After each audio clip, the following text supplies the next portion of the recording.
biggest problem of Buddhism might be Buddhahood. We really struggle with this. Among traditions we struggle with this. This idea of what it is to be Buddha, what Buddha means. Who is Buddha? Who was the Buddha?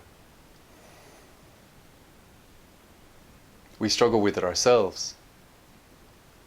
In some traditions we're told that we are Buddha. In other traditions we're told that we can become Buddha. Either one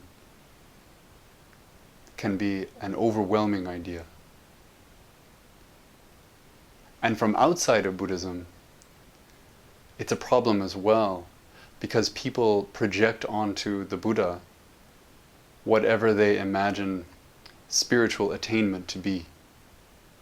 For most people who are coming to this with an idea of a god, that makes the Buddha a god. And if that's how you're viewing this from the outside, it makes it very hard to come inside without putting that down.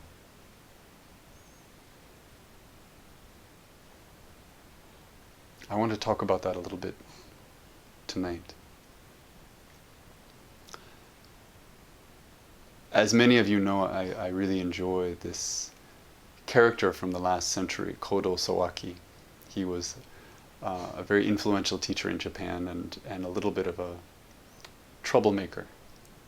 And I stumbled upon a short quote by him the other day, and I wanted to share it with you. This is so good. This is what he said. He said, "I have been Buddha since the distant past. The Buddha came to this world to inform us of his original vow."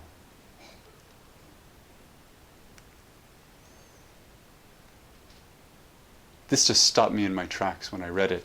And I want to confess first, I received this as a disembodied quote. I don't know in what context he said it, but I can still guess what he was doing and what he meant. "I have been Buddha since the distant past. The Buddha came to this world to inform us of his original vow to save all sentient beings." We have this burden within this tradition of being told that we are Buddha. Already, there's nothing to be done.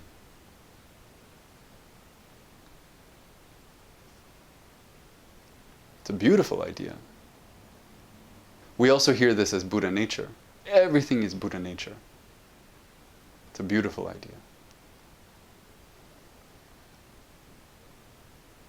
We may internalize that to a certain degree. We may have a kind of mental construct that starts to make sense of that for us. But even then, most of us probably struggle with the difference between that Buddha with a little b and the Buddha with the big B. Sure, yeah, maybe I'm Buddha in that little b kind of way, where awakening is the nature of the universe and blah, blah, blah. But then there's the Buddha. And the Buddha was special. And Kodo Sawaki says, "I have been Buddha for a long time." And then in case we don't get the point, he says, "The Buddha came to this world to inform us of his original vow." So he's drawing a line between himself and the Buddha. He's erasing this distinction between little b Buddha and big B Buddha. He's saying, if I'm Buddha, then I'm Buddha. I've always been Buddha. If what the Buddha came here to do was to inform us of his vow to save all beings, that's what I came here to do. That is what I have come here to do. That's who I am.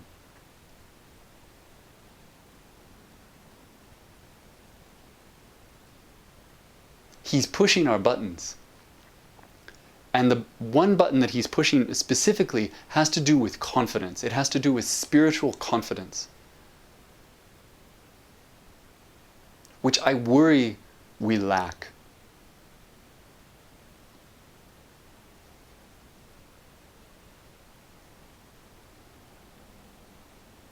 As much as this tradition insists on equality of awakening, as much as it insists on this idea that we are all already Buddha, it does so within a framework of hierarchies, where first we have the Buddha, who shakes everybody up. We have people like Dogen. I can't tell you how many people I know who talk about Dogen as if he could never do or say or think anything wrong. How are we supposed to compare with that? And then even today, between us, we have this other distinction where I'm wearing robes and you're not.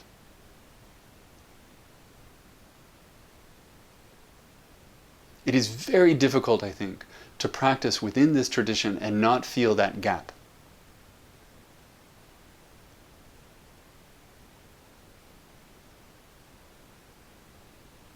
We can be honest about it. There's something about this getup that if you encounter someone dressed in these robes, there is a certain willingness to give the benefit of the doubt. That person must get it. That person must have some depth. That person must have somehow earned that in some spiritual contest. And as long as we imagine that that's the case, then we don't necessarily give ourselves the benefit of the doubt. Because there's more, and it's over there, and it looks like that. In this way, in these ways, I worry that this tradition undermines confidence, specifically the confidence of lay practitioners.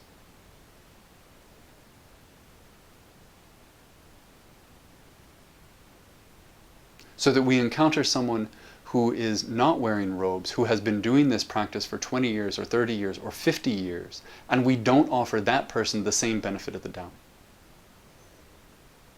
We don't turn to that person for wisdom when there's the other person in the room with the robes.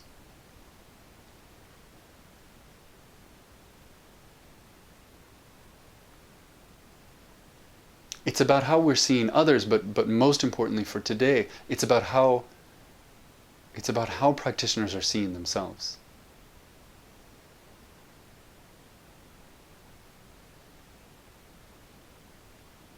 I'm fond of saying that when we sit in Zazen, that we sit as the Buddha in the morning, not in the evening. We sit as Buddha after that long night, after all this stuff with Mara, after all of this striving, this depthless striving.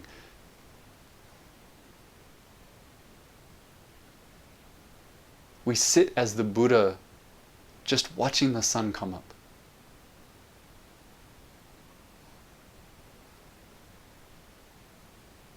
But that's hard to do. It's hard to do if we imagine that there's something more. It's hard to do if we imagine that someone else has something more. And so we are denied, and we deny ourselves, in some ways, the fruit of this practice. This confidence.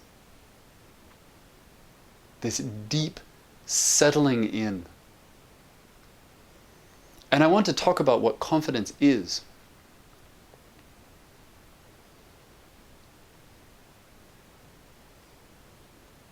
Confidence in this context, in this tradition, in this practice, is not something we discover because we're special.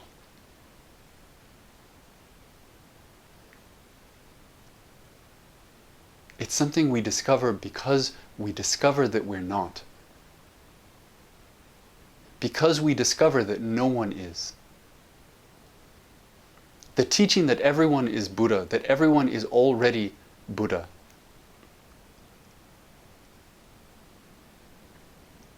Is that everyone is.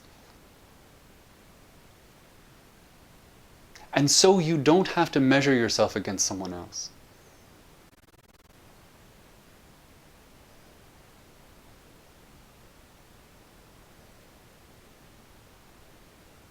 Imagine for a moment if you went to the doctor and the doctor told you you had a terminal diagnosis, that you're going to die.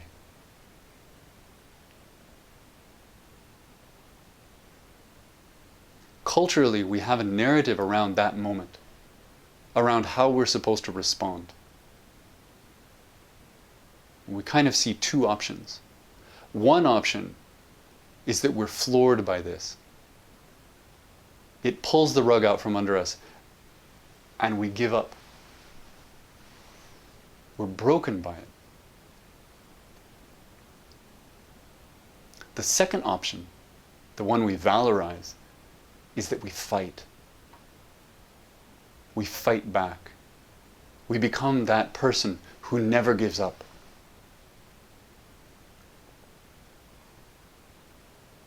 We meet that fact of our lives with striving.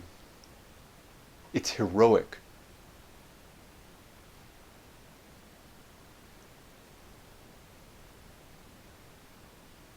There's a third way.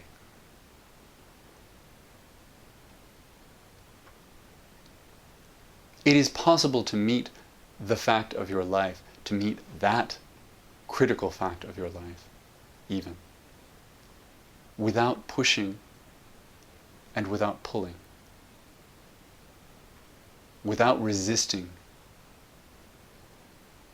without trying to defeat it or minimize it or change it.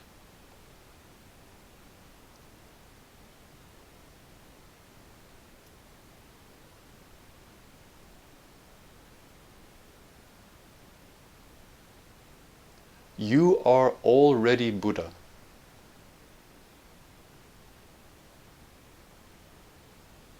Means there is no reason to push and no reason to pull. It doesn't mean you're perfect. It doesn't even mean you're awake in the way that we might imagine it is to be awake.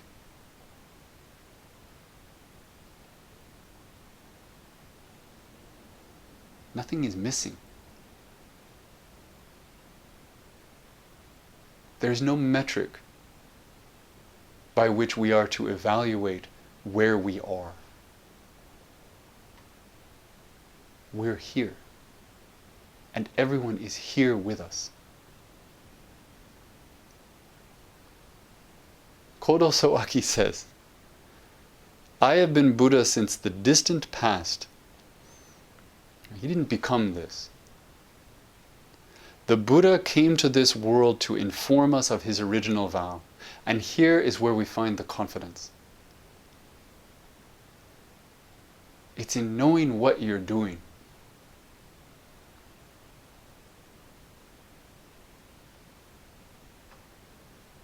There is no greater offering of confidence, no greater path to confidence than the path of the Bodhisattva, the vow of the Bodhisattva.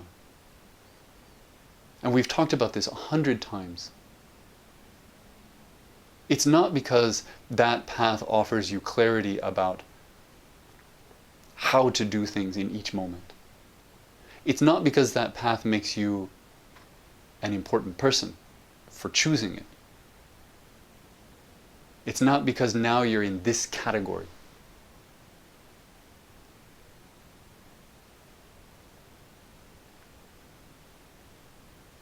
It's because everything can crumble around you and you still know why you're here.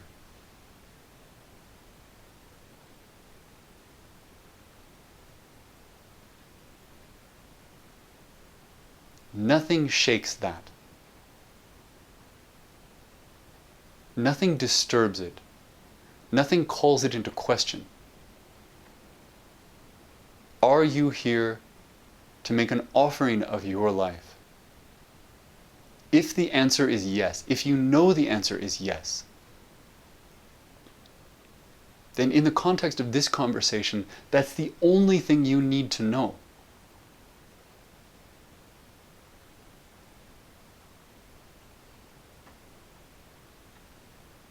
It might be the only thing you should know in a world of mysteries. It guides you, it carries you in that straight line. When we sit down on this cushion, we should feel that fully. Not the question of it, not the possibility of it, the fullness of it.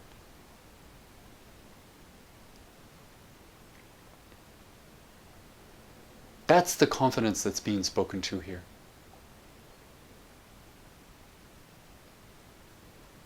I want that for you.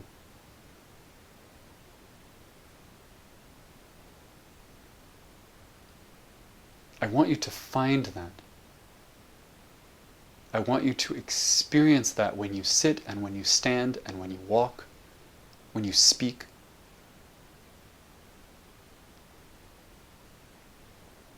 Again, not because you've earned it, but because you don't have to.